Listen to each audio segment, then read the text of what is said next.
Allora, avevo invitato Matteo Oscar Giugioli, mi è venuto a leggere.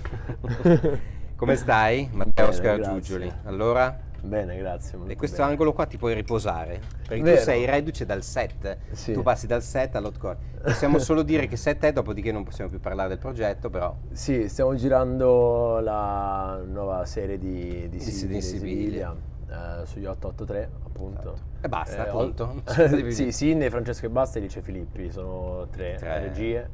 E, E qui finisce. È figo. Esatto. Figo. In realtà noi Finisce il racconto. Esatto, ti abbiamo voluto perché sei alla Festa del Cinema di Roma con Sì. Suspicious Mind, che è un progetto completamente diverso.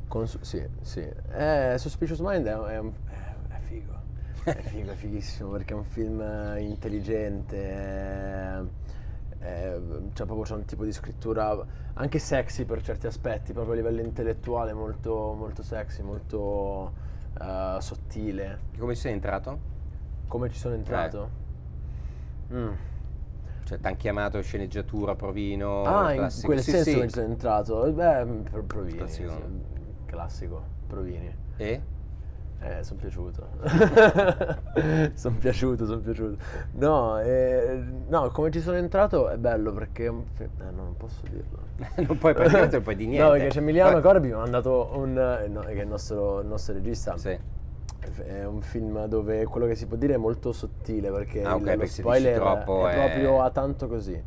A tanto così. Qui possiamo dire la trama, il nocciolo della Sì, trama. parla di queste due coppie che si trovano, diciamo, casualmente a soggiornare nello stesso albergo di Roma, fanno una vacanza, queste coppie, e due componenti di queste coppie rimangono chiusi in ascensore per Ah. un'ora.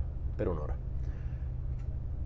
Ed E è una tu? sorta di giallo, perché bisogna cercare di capire, diciamo, insino il dubbio che forse nell'ascensore possa essere successo qualcosa. E tu chi sei? Io sono Daniele. Sei dentro o fuori dall'ascensore? Io sono fuori dall'ascensore.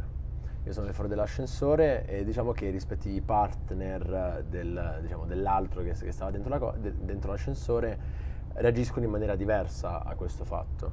E gli altri sono, tra l'altro, sei vabbè, Siamo tu, io, Francesco Colella.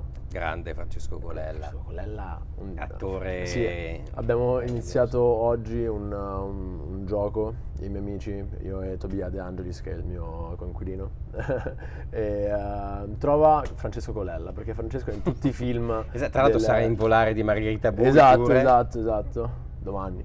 Sì, esatto, Volare. sì. Non ci sarò domani sera perché cause di forza maggiore sono sul set, però. Vabbè. Tra l'altro poi Francesco era pure in Christian e c'è una parte devastante. Francesco Colella è devastante. Dove lo metti sta Francesco Colella? Francesco Colella è l'attore. Esatto, È esatto. l'attore, Francesco Colella. Senti, E io Amanda Campana. grandissima Amanda Campana. Amanda Campana. Grande Amanda Campana, che è stata pure a Milano in redazione, grande Amanda Campana. Sì. A parlare di Jennifer Lawrence. Senti che noi ti avevamo molto amato in Billy, poi che è stata un'esperienza, che esperienza è Grazie. stata con Emilia? Bello, forse l'esperienza più di ricerca più profonda che abbia fatto da quando ho iniziato a fare questo lavoro. Proprio ci siamo incontrati tanto. Emilia vive a Padova e a Milano, ora vive a Roma, però nato e cresciuto a Milano, quindi tanti avanti e indietro. Poi per un mese ho affittato un teatro a Rho, che è dove vivo, dove sono nato io. E nulla, è con un'amica che si chiama Isabella Mottinelli, che forse conoscete, con cui ho girato una serie. Ci siamo chiusi per un mesetto tutti i giorni a provare, a cercare, no? A fare i nostri esercizi. Poi lei si era appena laureata, quindi è entrata molto nel ruolo dell'acting coach, ci siamo divertiti un sacco, abbiamo fatto i nostri esercizi, mettevamo la musica, ci muovevamo. Quanto ti è servito quel ruolo e quel film? Quanto hai portato via da quel film? Perché è sembrata, da vederlo da fuori, un'esperienza molto, cioè una di quelle che ti cambiano un po' anche, no? Un turning point quasi come ruolo, come. Sì, mi ha fatto capire che è proprio importante uscire fuori dal. Guarda, io faccio arrampicata e c'è una cosa. Grande free climbing, Sì. quindi vai a Arco di Trento a fare free climbing. Io non ci sono mai stato. No, mai. io sono mai. di Arco di Trento. Ah, sì, nato e lì grandi cresciuto. pareti. Sì. Grandi pareti. No, e c'è questo concetto molto interessante quando si sale su, che no, uomo vitruviano, no, quindi il cerchio Certo. che occupa lo spazio, e il corpo nello spazio. uscire fuori, ci sono certe, se tu ti metti di traverso riesci a uscire fuori da questo cerchio. Ok, da dalla questo portata cerchio. Esatto. Ed è un po' lo stesso principio, cioè devi cercare in un modo di uscire fuori da quel cerchio quello lì che sei tu, di e lo quello devi che- cercare. Bello. E in quel mesetto lì l'abbiamo cercato e non so, spero di averlo trovato. Ed è questa roba che forse mi sono portato più dietro di Billy. Poi è bello perché, no, che è un personaggio un po' strano Billy. Eh sì, Però decisamente. c'è comunque qualcuno sempre che comunque riesce a capirti anche se dall'altra parte della corda, no? Cioè il personaggio di Alessandro Gasman era proprio dall'altra parte della corda rispetto a Billy, Sì, però, totalmente. però comunicano. È vero, è vero. Quindi questa roba qua. Senti, quando hai capito che volevi fare questo mestiere? Quando l'ho capito? Quando hai avuto l'illuminazione? Ma in realtà è stato abbastanza un colpo di fulmine, cioè ho iniziato corso extrascolastico di teatro, dopo Quindi a 16 anni? 17 a anni? 14. A 14? A 16 ho fatto il mio primo film. Ma io ho capito che volevo recitare, cioè volevo fare sta roba qui. Mi sentivo bene. T'accendeva? Sì, Sentivi, da t'accendeva. morire. Ma, Cioè, il tuo mito chi è? C'hai un attore o comunque che guardavi o che guardi ancora? sì, ma forse sì, c'è un po' il mito di Daniel Day-Lewis. Tutti abbiamo. A volte abbiamo il mito di Daniel Day-Lewis. Sì, e poi è un film che un po' mi ha cambiato la concezione di come ci si approccia, come si fa sto lavoro. Sono due, che sono The Master, cioè Phoenix, che è senza senso. Phoenix e Moore Hoffman e Sì, Paul Thomas Phoenix e Moore Anderson, Hoffman pure. Champions League. E poi Martin Eden. Ah, Martin Martinelli, Eden Marinelli, Pietro Marcello. mi ha proprio, wow, cioè di un'eleganza. Il film di per sé, ma proprio anche a livello registico è Sì, Pietro incredibile. Marcello è I fantastico. monologhi di lei sugli sfondi rossi, cioè proprio bellissimo. E poi Marinelli è di un'eleganza fuori di testa. Sì, poi c'è sempre una recitazione Sì, misuratissima, è però elegante. non fredda. Cioè sì, l'eleganza è proprio una roba, sì. È vero, è verissimo. no? Cioè Non è mai né troppo né no, troppo poco. no, è sempre potente, però È discreto, è centratissimo. Sì, anche nell'Otto Montagna era veramente, capito. veramente centrato, che era facile invece fare il personaggio un po' più... Sì. Senti, tu invece che spettatore sei? Cosa guardi? Di tutto? Di tutto, Sì. tranne gli horror purtroppo perché sono un po' traumatizzato io dall'horror. Sì, io pure li odio, cioè non riesco proprio a Ho vederli. molto il fetish per l'horror, cioè so spaventare molto bene, cioè se voglio spaventare, Ah, sì, perché io ho molta paura, quindi riesco a entrare molto in empatia con la paura che potrei suscitare nell'altro. Ah, quindi sei bravo a provocare paura, diciamo, Sì, se vuoi. se voglio sì. Però mi spaventa moltissimo. L'horror è proprio una cosa. Guarda, ho iniziato ad andare Non è roba tua. in terapia da quando ero piccolissimo per l'horror. Ma veramente? Ma Sì, perché cosa hai visto? perché mio zio mi faceva degli scherzi terribili, mi aveva detto che mi faceva vedere il film di Dragon Ball Ah. e invece mi aveva fatto vedere Hit. E non capivo perché Goku quanti anni stesse avevi? frustando con una cinghia Bulma. E quindi il mio cervello ha proprio fatto un crash. Ma quanti anni avevi? Ero piccolo, 6-7 anni. Poi aveva fatto vedere Hit, Nightmare, Hellraiser. Vabbè. E poi aveva iniziato questa sorta di rapporto della carota e il bastone, dove se guardavo 5 minuti in più mi diceva bravo, sei coraggioso. Però ero terrorizzato, quindi tornavo a casa e provavo a guardarmi piccoli brividi.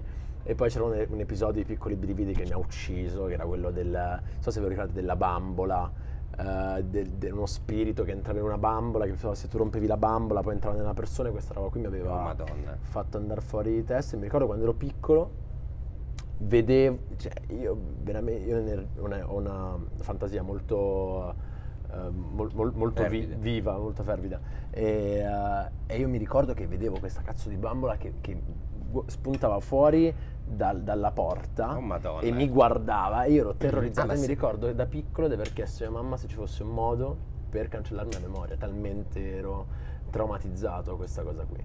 E da lì penso sia nata un po' questa sensibilità che ho nei confronti della paura.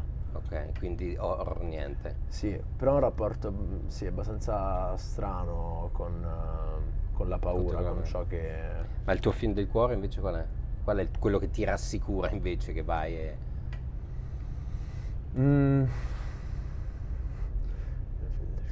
Beh, un po' hai detto prima The Master come stile però.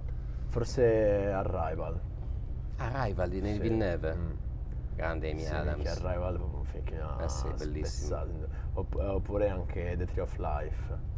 The Tree of Life, Arrival. The Tree of Life, c'è un Brad Pitt, No, secondo me è The Tree of Life meraviglioso. è un film The Tree of Life incredibile. è un film gigantesco. Ma poi tutto girato, mi prende la pelle d'oca. Sì, sì. Perché poi è tutta luce naturale, non so se sapete che hanno la casa poteva girarsi a 360 gradi perché il DP voleva solamente la luce naturale.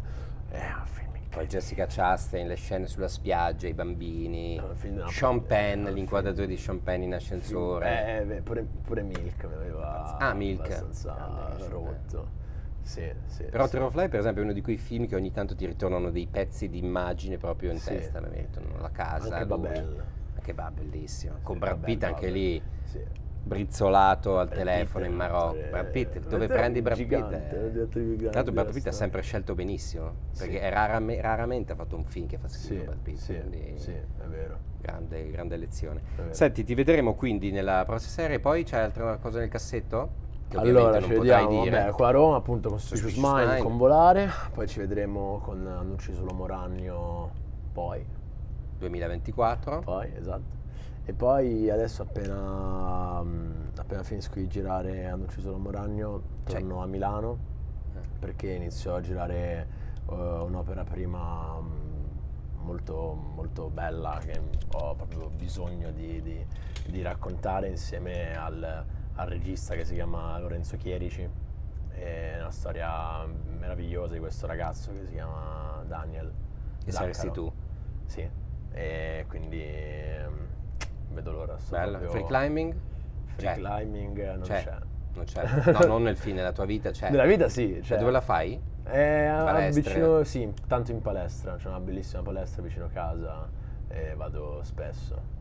Senti, prima di lasciarti, ultimo giochino, sai che a noi ci piace fare i giochini. Domani mattina stai dormendo, ti suona il telefono, rispondi a un regista o una regista che ti chiede di essere nel suo prossimo film. Chi vorresti che fosse? Chiunque può essere. Chiunque? Chiunque. Oh, cazzo. Anche Terence Malick in Tree of Life 2.